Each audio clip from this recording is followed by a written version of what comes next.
जे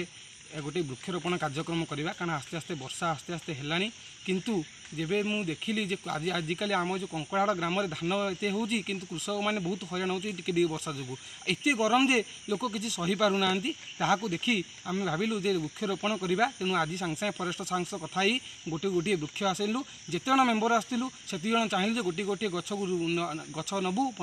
लगेबू और ताकू सेवा शुश्रूषा कर बंचेबू जहाँकि आगामी पीढ़ी एक उदाहरण सृष्टि कर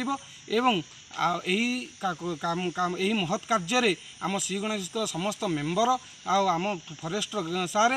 एवं आमर मीडिया भाई मानू अत्यंत मु धन्यवाद जनाऊँगी जहाँकि ये वर्षारे आम सहित आसी आमको ये सहयोग कले आमको सारा देश रे सारा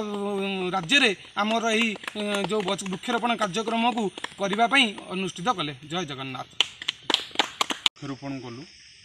ठीक आम फरेस्ट डिपार्टमेंट भी आम फरेस्ट सारे आसते आम गछ आज लगेलु आम लिंब गछ करंज गछ और आज आमर टीम मेम्बर सब आसिकी आम गछ बस वृक्षरोपण करूँ। मु आगामी पीढ़ी कहबी जे वृक्षरोपण करने टी आम वृक्षरोपण कले आम गरम आम टी रक्षा पाइबा और वर्षा ठीक टाइम रे होनी जो आम कृषक हैरान होची जे ठीक टाइम रे आम वर्षा होनी आमर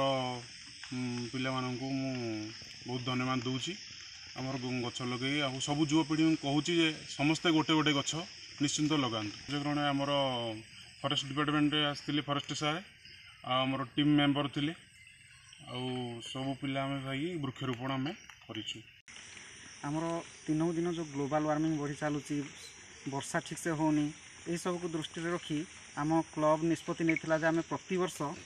क्लब्र जी सदस्य समस्ते चेष्टा करिया गोटे गोटे वृक्ष अति कम लगे तार जत्न नेबा एवं जमी कह माँ वृक्षटीए एवं धरित्री माँ को बंचेबा